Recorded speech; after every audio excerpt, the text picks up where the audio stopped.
Matty Loves Podcast. Matty Loves Podcast.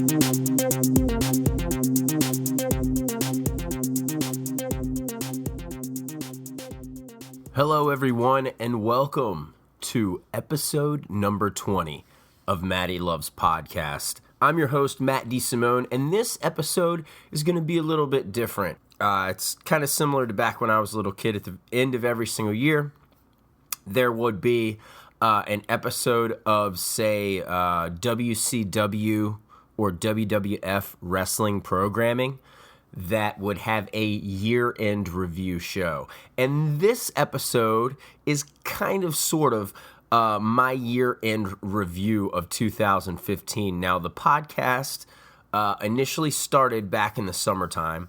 Our goal was to have 20 episodes by the end of the year, and this episode right here marks episode 20. So technically, this here will be the very end of volume 1 of Matty Loves Podcast, so to speak.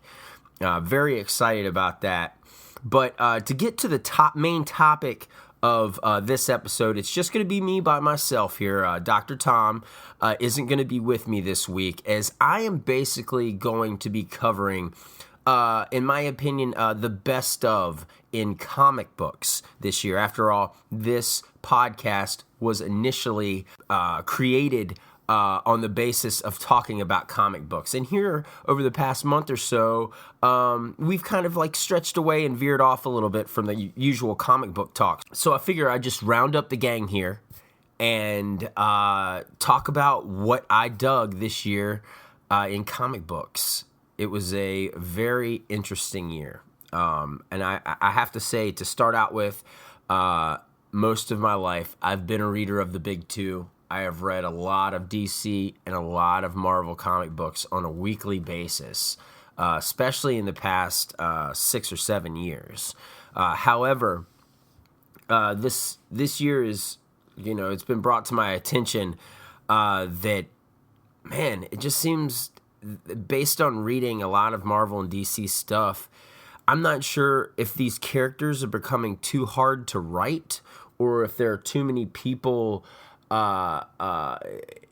informing the writers that they can't take certain liberties with certain characters. I don't know what the case is, but 2015 for me has been the weirdest year of DC and Marvel comics in my life. I don't know. It just seems like they're in like almost like a state of flux, so to speak, and it's strange. It's something I'm not very used to. I'm usually at this point every year, I'm like, okay, what Marvel book was the real deal and what DC book was the real deal this past year?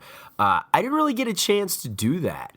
Or not that I didn't get a chance to, nothing really stood out for me as far as Marvel comics and DC comics go. It's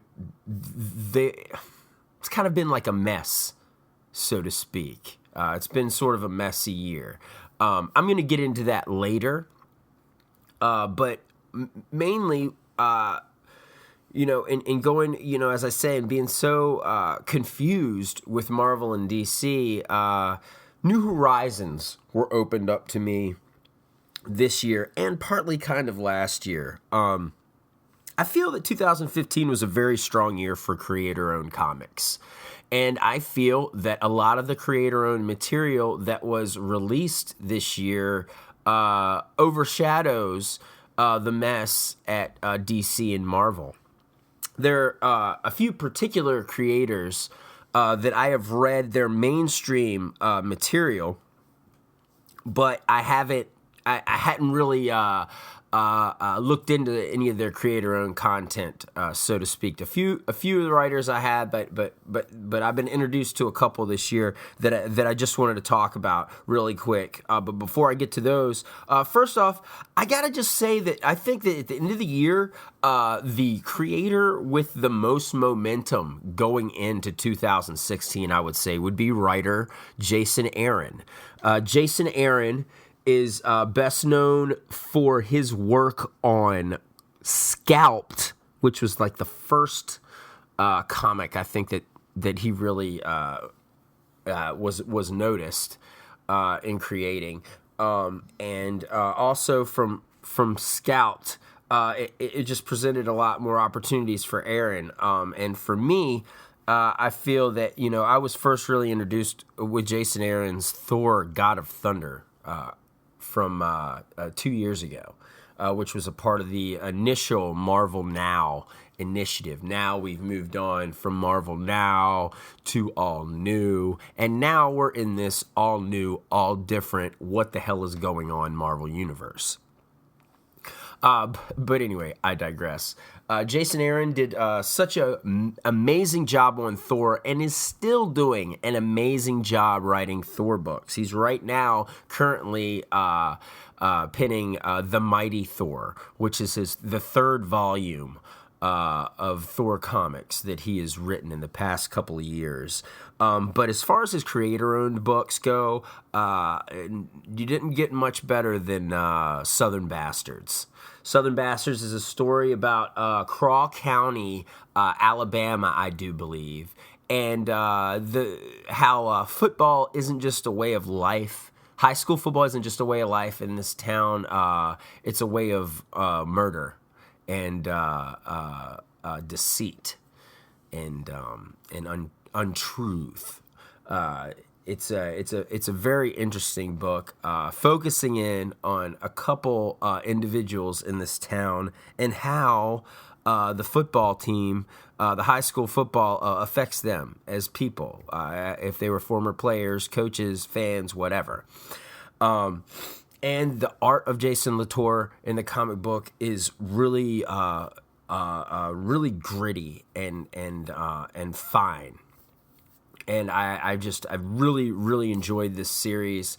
I think a lot of my friends who are reading comics, month to month, week to week, or whatever, they have all been picking up Southern Bastards and are enjoying the series. And I can't wait to see where else it goes. Jason Aaron is just, like I said, he's an incredible writer, and he's done some amazing things thus far in the book to where, I never thought I'd be reading a comic on a monthly basis that is more or less, Friday Night Lights, but rated R, bordering on NC-17. So, if that's a interesting way to for me to describe it, and you find it, you find that interesting, why don't you maybe want to pick up, if anything, from this podcast. Hopefully some of you that are listening will go out and pick up some of these titles that I'm talking about, especially the creator-owned books. Man, you really cannot go wrong with a lot of the stuff that Image puts out week to week. We've talked about that constantly on this podcast. A few more titles that Jason Aaron's responsible for this year that has just kind of put him at the top of the list for me. One, aside from his Thor books, aside from Southern Bastards, he actually recently released a new comic book a couple weeks ago entitled The Goddamned. Pardon my French, but this is a comic book that is about Cain and Abel and what happens after Cain kills his brother. They've made Cain out to be sort of looking like a barbarian. Kind of on the cover when I first saw it, I was like, man, he kind of looks like He-Man. Which was kind of sort of a selling point for me in the book, but also a lot of people told me that the title itself was definitely one that I should check out, and I'm glad I picked it up because even after one issue, I feel that this book is probably going to be one of the more entertaining titles of 2016, and not only that, but also R.B. Silva, who I do believe is the no, not R.B. Silva. I'm getting him mixed up now with someone else. But anyway, the artist that was that is with Jason Aaron on The Goddamned is also the artist that drew Scalped with Jason Aaron. So like I said, it's the story of Cain post death of Abel, and again written by Jason Aaron, and the art is by R.M. Guerra. I hope I'm pronouncing that right. He is the guy that drew Scout with Jason Aaron. So definitely, those are two books. Southern Bastards and the Goddamned are two books that definitely I think everybody should be reading. And then as far as Jason Aaron's mainstream stuff goes, like I said, his Thor titles have been fantastic. However, my favorite series that he's written, as far as the Marvel comics go, is without a doubt the Star Wars comics that have come out this year. We've spoke a lot about them already on the show, so I'm not really going to get too in depth on what Marvel has done with the Star Wars books, aside from letting you people know that these Star Wars titles that Marvel is releasing, aside from Shattered Empire, which was the journey to The Force Awakens, the 4-part miniseries, aside from that miniseries, all of the other Star Wars titles from Marvel all take place right after the Battle of Yavin. So, essentially, Empire Strikes Back hasn't happened. So this is kind of to fill in the gaps. And also to kind of overtake whatever extended universe lore rested in between A New Hope and Empire. And they've really done a bang-up job of everything. The Star Wars title is fantastic. Darth Vader, obviously, is a wonderful book. The Chewbacca miniseries that is going on right now that's about to finish, that has been fun. The Lando Calrissian miniseries was amazing. Then you also have the Princess Leia series, which was pretty good, but I think that series is it was my least favorite out of all of them that I read. And then there's also Kanan the Last Padawan, which is based off the Star Wars Rebels series, which I'm about ready to get into. I'm currently finishing up Star Wars Clone Wars. I have a couple more seasons to watch of that show. And then after I'm done with that, I'm going to jump on to Rebels. I know that Rebels takes place like 5 years before A New Hope, if I'm not mistaken.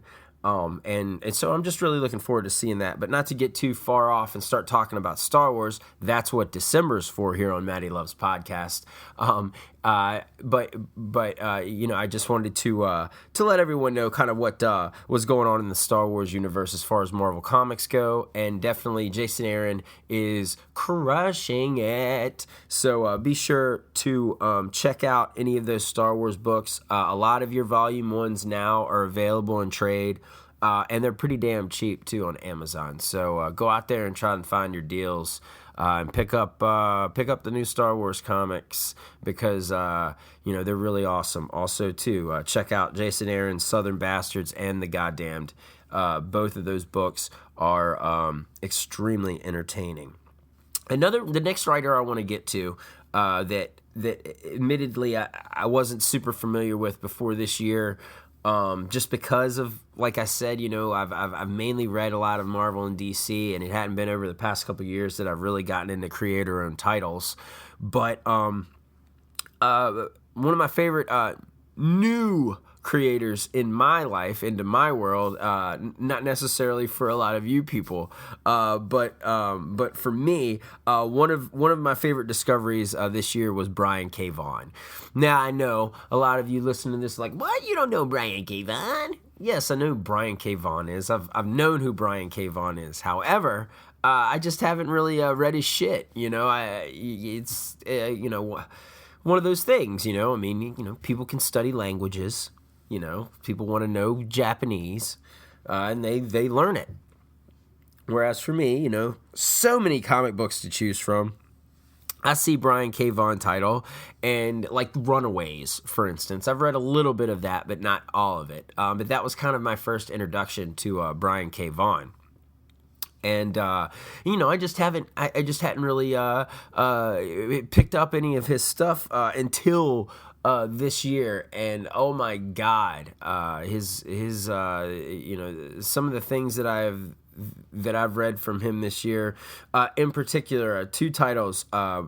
One is We Stand on Guard, which is a book that is currently going on. I'm not sure if it's near the end of its first volume with Image Comics, but it's a title that is basically kind of post-apocalyptical a little bit, to where we're in Canada, and the United States have finally invaded Canada with like these giant mech robots and all this stuff. I mean, it's crazy. It's crazy.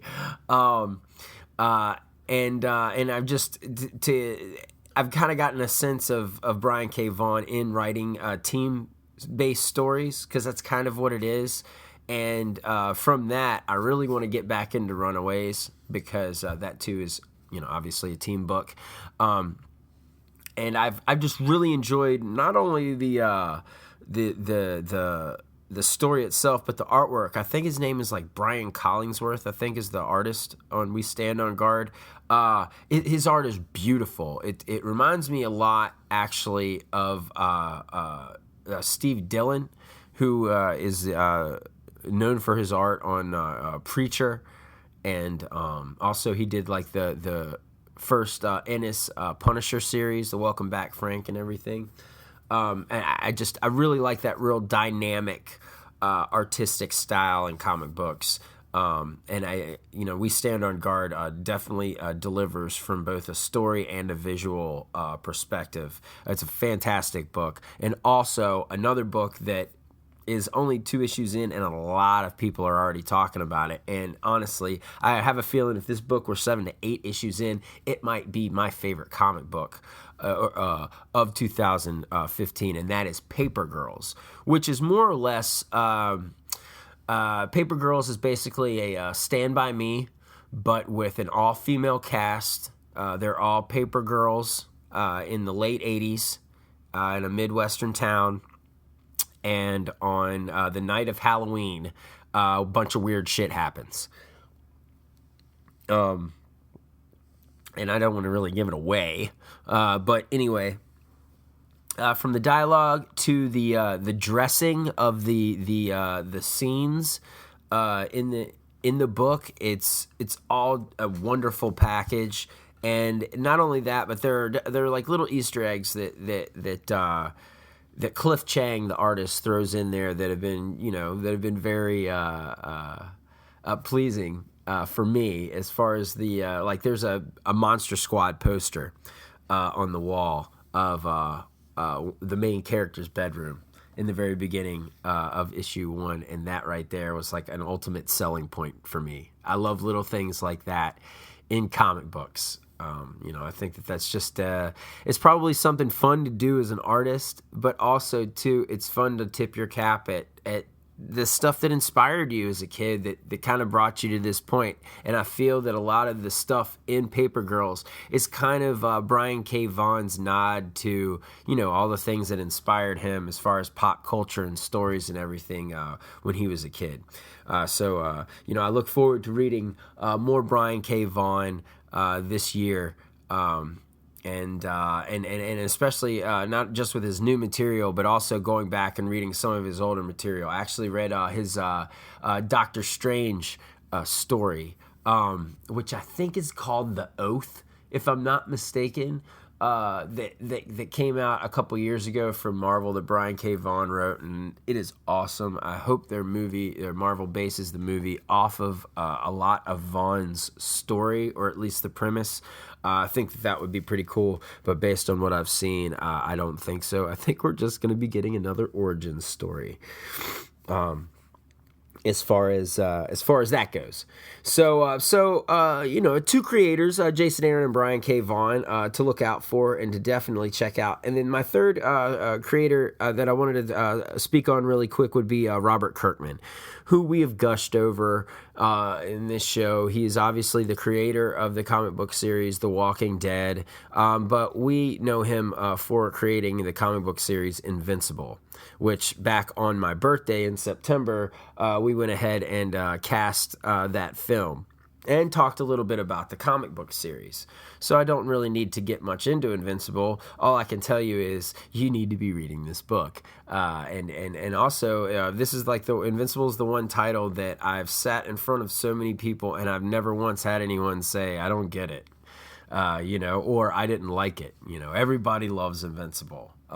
And near the end of this year, they're actually, Kirkman has had the main character, Mark, go through sort of a retelling of his origin story as he kind of fell through some sort of time paradox and ended up back literally on the toilet, which is the first scene that you see in issue 1 of the series. So that's been pretty interesting. I'm not really too sure what Kirkman is doing with this. They're 2 parts into the 3-part reboot series. So I'm still not too sure with what they're doing. But anytime I question anything going on Invincible, I know that's a good thing because something awesome is about to happen. So I'm looking forward to that for sure. Another book that Robert Kirkman writes that everybody needs to be reading is Outcast, partially because there's going to be a TV series that's going to be premiering either at the end of next year or in 2017. And Outcast is more or less about demon possession. There's a dude that is really good at sucking demons out of individuals. However, when he does this, he just ends up sucking them into himself and absorbing these demons. Now, I don't know what happens when you have a demon overload, but or at least I don't know if when he absorbs the demons, if he destroys them or not. But something crazy is going to happen with all of these demons that he has managed to exorcise out of these characters. And also too in the comic book, our main character's got a family and he is dealing with the fact that not only, does his family think he's a weirdo, but these demons are now starting to affect his family members. So that, too, has become an issue in the series. Overall, Outcast is beautifully drawn. Azekata, I can't remember the guy's first name. His last name's Azekata, who draws the book. Very real style. But also in a way, it almost looks sort of like, real life traced over, so to speak, if that makes any sense. Really, really enjoy Outcast. That's been one of my favorite titles for the past past 2 years, actually. It was a nice surprise when it first came out. It was definitely something that I wasn't expecting. A few more creators of note that I just wanted to mention would be Jeff Lemire, who released Volume 1 of his creator-owned title Descender this year. And Descender is the very first independent creator-owned book I've read from Jeff Lemire, and I absolutely loved it. Volume 2 actually just started back up a week or two ago, and I'm just so happy that the series is back on and kicking. When it ended earlier this year, at the time I hadn't done a lot of research, so I didn't know exactly the extent of what. How long of if Descender was going to be just like a 5-issue miniseries, or if it was going to continue on into a second volume, and I'm really glad that it's continued on into the second volume. Another awesome thing too is the fact that Jeff Lemire is now writing one of the X-Men titles for Marvel, which is Extraordinary X-Men. And I don't know if, a lot of you guys are familiar with what's going on with the X-Men at Marvel. If you're not, don't worry. We're going to talk about that later. So I'll just leave it at that. So Jeff Lemire, another artist, or another writer, I should say, and, artist now that I mention it, he also draws. he's definitely a nice, a pleasant experience this year for me in reading some of his material, like Descender, as well as some of his Sandman stuff as well that he did for DC during the initial New 52 rollout a couple years back. Another writer who I've become a big fan of is Sam Humphries.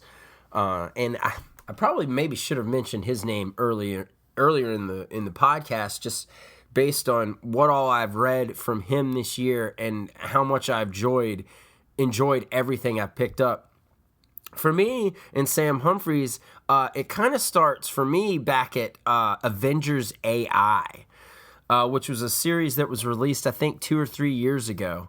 Which was a part of the Marvel Now rollout. And it was basically about Avengers team of like the robots. You know, you had Vision and then Jocasta, and you had the whole world in which all of the AI lived, so to speak. And I can't remember the villain of the series, who was kind of like running the show in Computer World.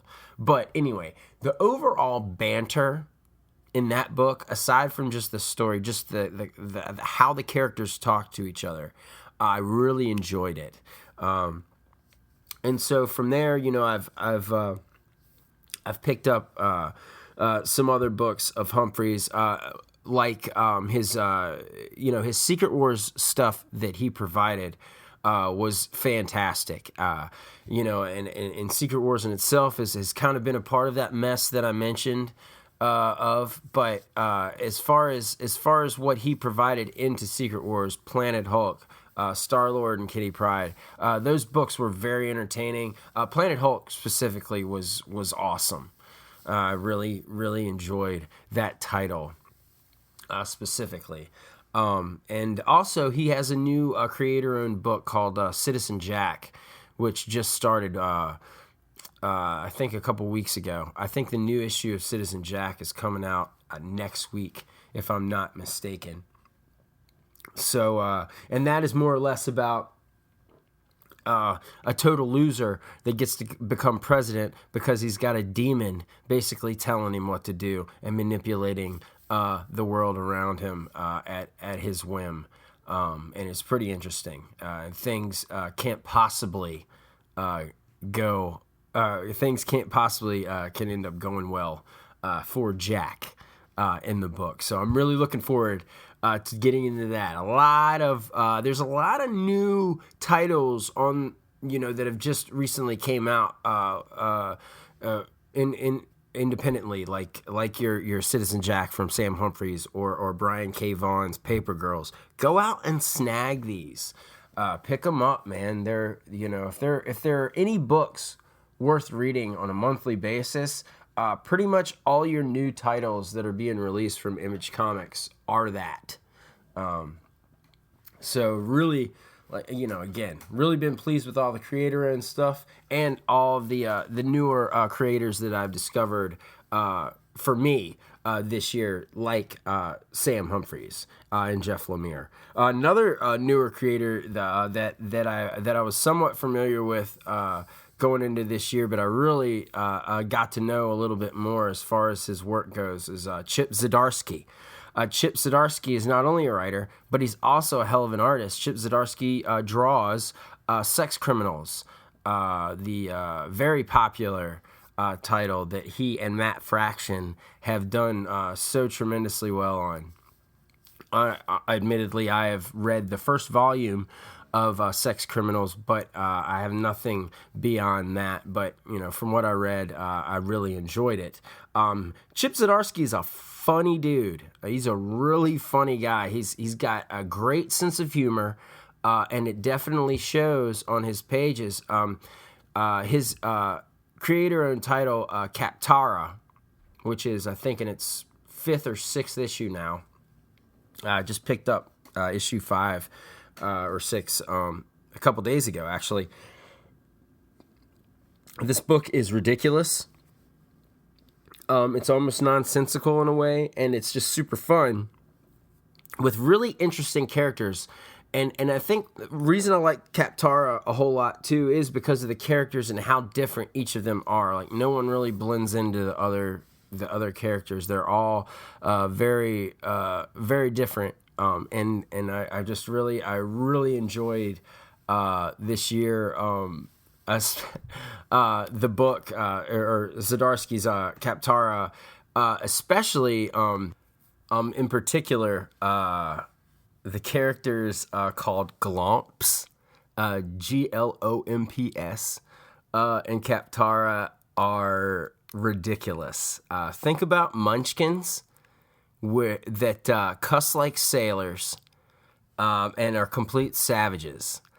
The whole point of Kaptara, is you have this guy, his name's Keith Kanga, and he ends up getting stranded on this planet called Kaptara. And I think in the book, it's like, he's stranded on a planet of Kaptara. It's a planet full of weirdos, or something like that. It's just very, it's very witty. And you just really need to check it out. It's definitely inspired me as a creator with a few of my stories that I've developed this year. The ridiculousness of Kaptara is definitely inspiring for sure for me as a creator. Another natural selection, so to speak, for Chip Zdarsky is him writing Howard the Duck for Marvel. I think coming up, the new Howard the Duck issue 1 comes out, and I think, if I'm not mistaken, this is the third Howard the Duck number 1 that Chip has written in the past 2 years, if I'm not mistaken. I could be wrong, but I'm pretty sure this is the second or third number 1 or volume that they've started for some ridiculous reason. I don't really understand why Marvel just doesn't go back to the original numbers on a lot of their mainstay titles. It's really stupid. But anyway, moving on with some more creators. So Chip Zdarsky, definitely check him out. Incredibly talented. And now we're going to come to what I had in my brain to be my favorite book of the entire year by issue 2. This title I've talked about already, Chrononauts, which was a 4-part miniseries that came out this year. I wanted there to be more, but unfortunately it was only 4 parts, and then they very slyly dropped that on us. Never once really letting us know that it would be an ongoing series.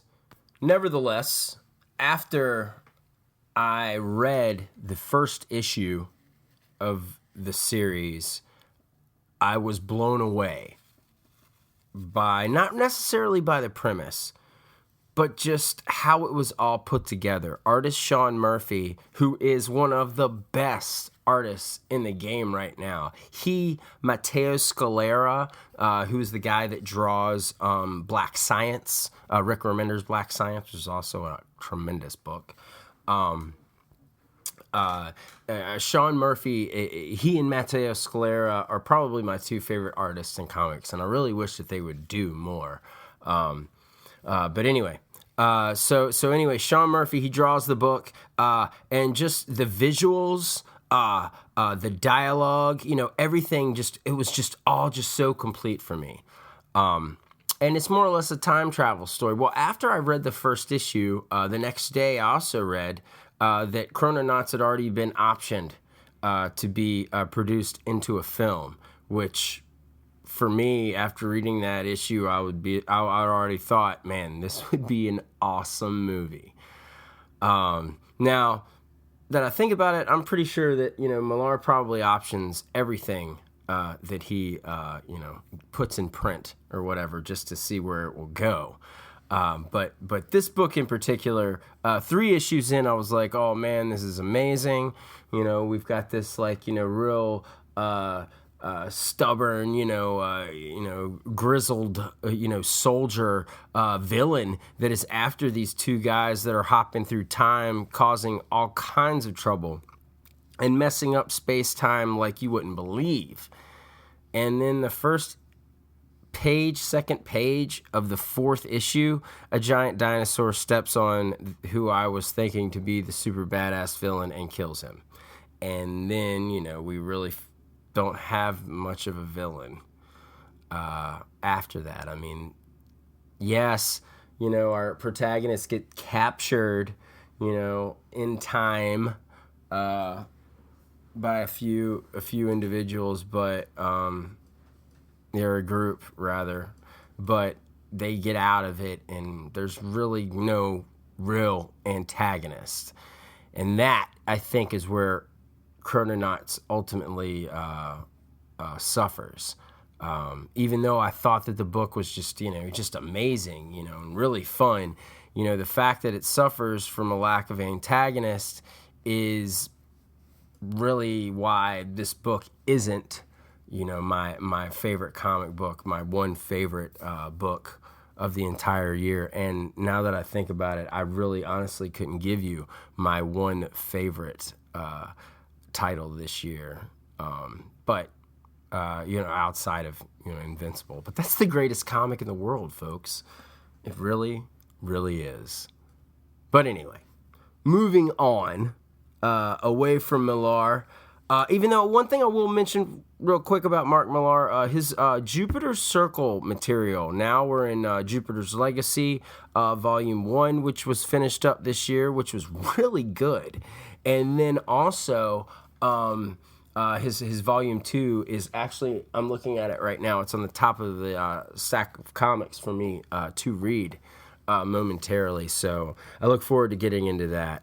Jupiter's Circle, his book with Frank Quitely, that started about 4 years ago, I think, 5 years ago. It took about 3 years to come out in total.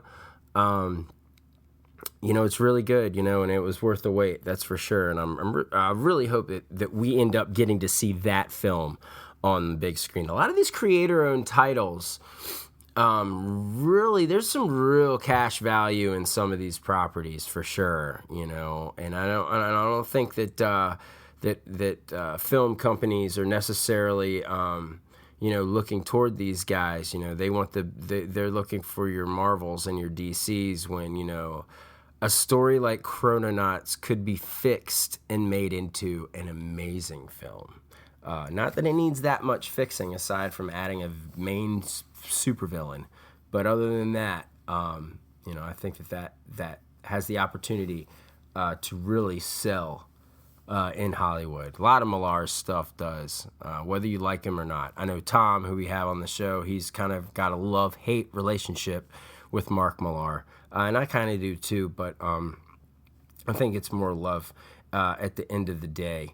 But moving on, as we're kind of now getting out of the creator-owned, actually last night I just read Fade Out number 11. The Fade Out is written by Ed Brubaker, and it is drawn by Sean Phillips.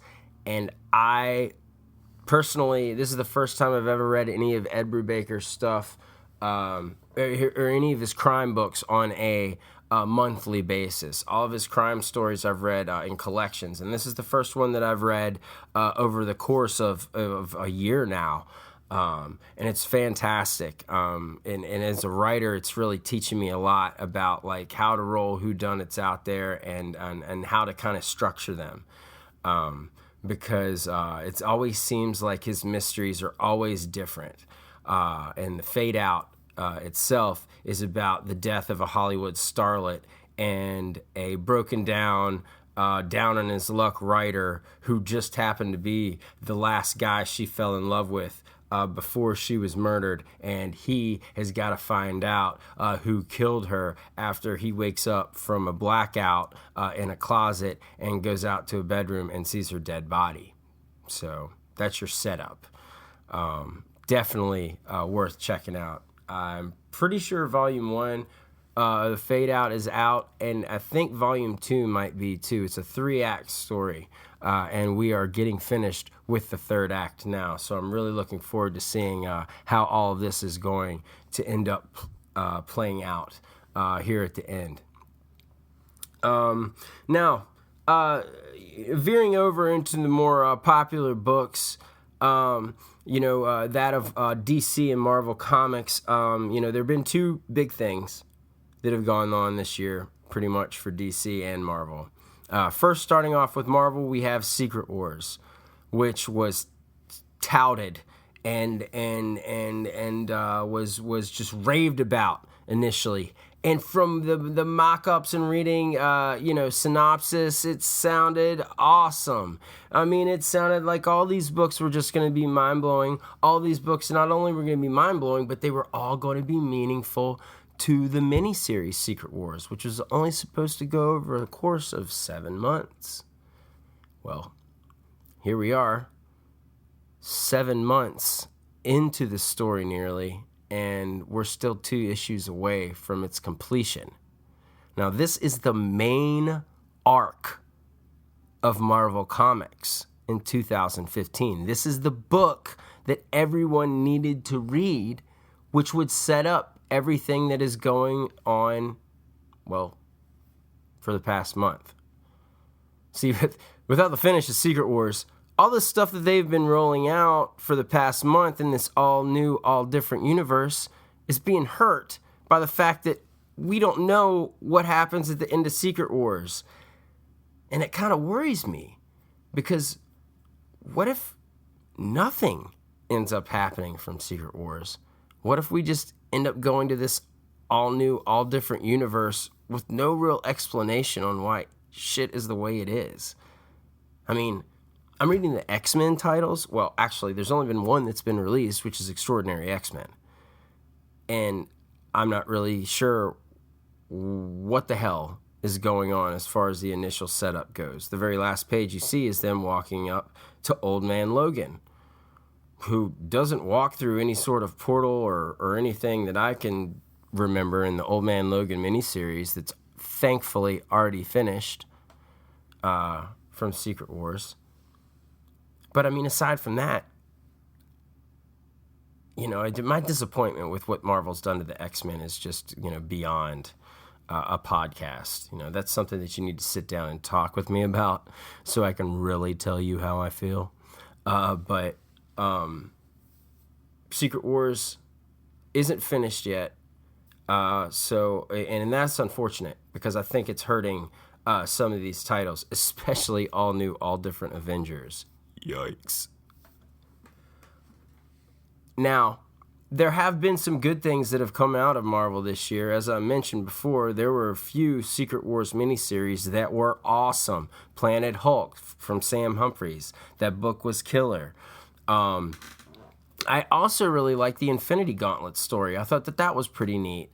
I also liked Where Monsters Dwell, which had absolutely nothing at all to do with the Secret Wars and the Marvel characters. This was just a fun little romp from Garth Ennis that, I really wish this book would just keep going. It's fantastic. Post-World War I, British pilot named Carl Kaufman. He's a scoundrel. A woman needs a ride, so to speak, and he offers to give it to her. They get caught in a lightning storm and end up landing on an island full of dinosaurs and Amazons. Wild antics ensue from there. Let's see here. Oh, my goodness. The Amazing Spider-Man Renew Your Vows from Dan Slott was fantastic. That book was amazing. Dan Slott is untouchable in my mind. He's written Spider-Man, he's wrote Spider-Man, Amazing Spider-Man now for, golly, I really don't want to, I'm going to say 7 years now, I think, maybe longer. And he's killed it. He's crushed it, man. He's almost Claremontian in a way with his Amazing Spider-Man. And still his new Amazing Spider-Man right now is great. I really wish that Secret Wars was complete and that, we were past that and moving in this new direction. But the fact that Secret Wars is not done is something I just can't get out of my brain when I'm reading these new Marvel titles. And it's bugging the shit out of me. And it's disappointing as hell at the end of the day. You are the top dog. Get your shit out on time. And I'm through. That's all I'm going to say about Marvel. As we move on to DC, which in itself is just, I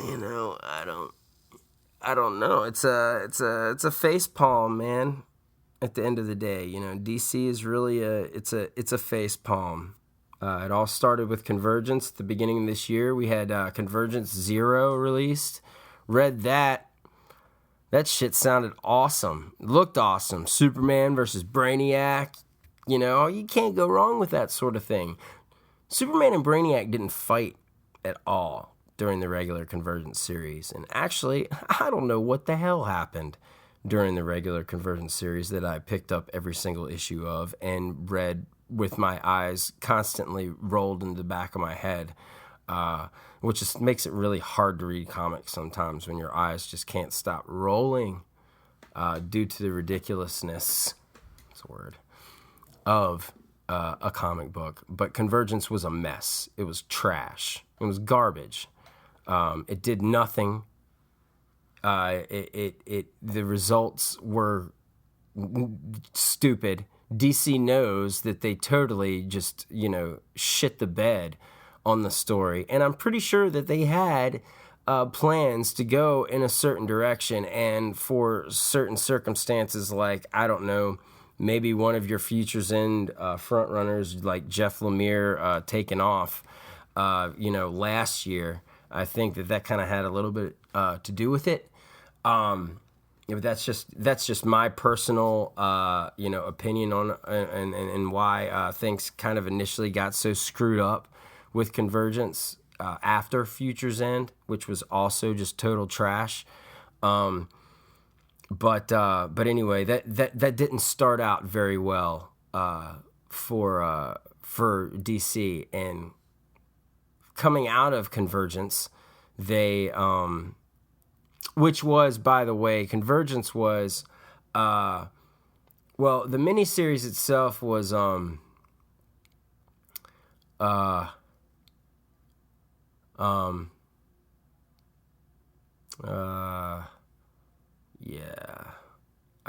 a solid Google here, I don't know if I'm going to be able to tell you shit about the miniseries, aside from the fact that it was a combination of a bunch of Earth 2, New 52 Earth 2 characters, and I don't know. But anyway, to sell more comics, they did a 3-part miniseries from characters that they were telling stories from their past in the old school, like, DC universe. Now, why the hell, when you're trying to move past all that shit, why the hell are you going to do a bunch of new old stories? That's stupid. It's dumb. Unless this whole New 52 thing, you're planning on just being like, yeah, guys, that really wasn't a good idea, so let's go ahead and scrap it and go back to the old shit. It gets to a point to where it's kind of like too late for that. And the one thing that has been the saving grace for DC coming out of Convergence, coming out of just this new DCU promotion with how they've changed up Superman to where now he's like powerless, but he's got his powers, but he doesn't, but he has them, but he's wearing a t-shirt, and he's telling people in Metropolis, you are all Superman now, because that's totally something Superman would say, right? Am I right? Yeah. And then we have, Robo Batman. We have a full body of armor on Wonder Woman. Green Lantern doesn't have a ring anymore. He now has a glove that does everything the ring does, and he wears a hood. He's kind of sort of like Spectre, when Hal Jordan was Spectre. Flash actually isn't too bad. I'm enjoying Flash. But and I mean, Batman has its moments, and I've really tried to accept, this new direction of Batman and just deal with it because, we're going to go back to Bruce eventually. But, this whole Mr. Bloom thing is cool. But kind of sort of like some of these Batman arcs in Snyder's run, they kind of tend to go on a little too long. And also, whenever Snyder has interrupted a story arc with some like side story, like one-off deal, it's always kind of screwed up the flow of the story for me. It's just for me. But Batman, it definitely has had its moments. But for the most part, it's just kind of been MEH. But yeah, so DC, it's just I'm doing all I can, as a fan. I grew up a DC kid, but kind of read more Marvel. But, and then there's Justice League, which, Darkseid War started out really strong, and then the last issue, nothing had happened at all except for one major thing, which they could have just put at the end of the issue before that and kept it moving. And plus Justice League, when is Justice League going on, with everything else, with Robo-Bats and with T-shirt Superman and everything, because everybody in this book are still like in their costumes and all the shit they wore before this DCU happened. It's a mess. It's a mess in Marvel and DC, folks. I don't know. I don't know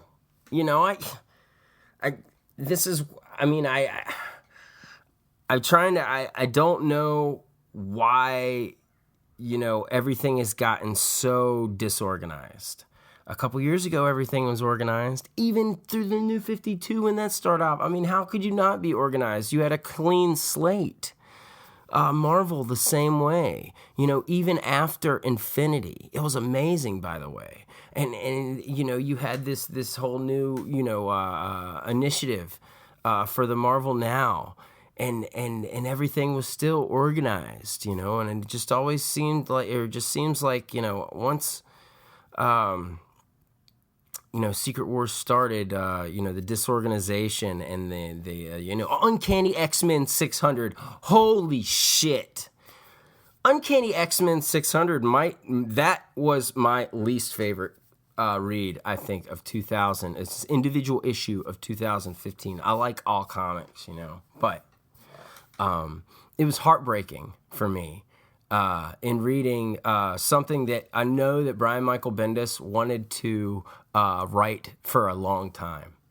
I just feel that he had a good 5, 6, 7 years of X-Men stories in him, and we won't get that for reasons unbeknownst to us. According to him, it was all good. He just was like, I'm not going to write X-Men comics anymore, and it was very abrupt. And we waited 5 months for Uncanny X-Men 600 to come out for whatever reason, because after I read the book, I didn't really get why in the hell they waited so long to release it. And then they totally just shit all over the best thing that came out of Bendis' run of X-Men comics, which is Eve Bell, the character Eve Bell, the time traveler. It's just, all in all, really, I was really disappointed at how they ended everything, and I'm fearful for the future of X-Men comics in the Marvel Universe as long as Fox Studios still holds the rights to the characters in the movies. So fucking stupid. On that note, folks, I think this is going to wrap up my year-in review of comic books. I hope I provided a few quick little tidbits of information and hopefully maybe started some of you curious to comic books outside of Marvel and DC. That maybe you want to start picking up books like Southern Bastards and even giving the Chrononauts a spin. You got to read it. You have to read that. All these books that I'm telling you about, whether I like them or didn't like them, read them all. Convergence, read the trade. If you got a friend that bought it, borrow it. And see for yourselves, because that's all you can do. Who the hell am I? I'm just a guy that spends way too much on comic books on a weekly basis, reads them, and formulates an opinion, and sometimes comes on here and just, runs his stupid mouth about it. But anyway, this has been episode 20 of Matty Loves Podcast. This was the best of comic books in 2015, in my opinion. And going into December, as we make our way into Volume 2, there's a little movie coming out here in a couple weeks called Star Wars Episode 7, The Force Awakens, opening December 18th worldwide. And we're going to be all over some Star Wars on Matty Loves Podcast in the month of December. We're going to be talking about our expectations for the new film.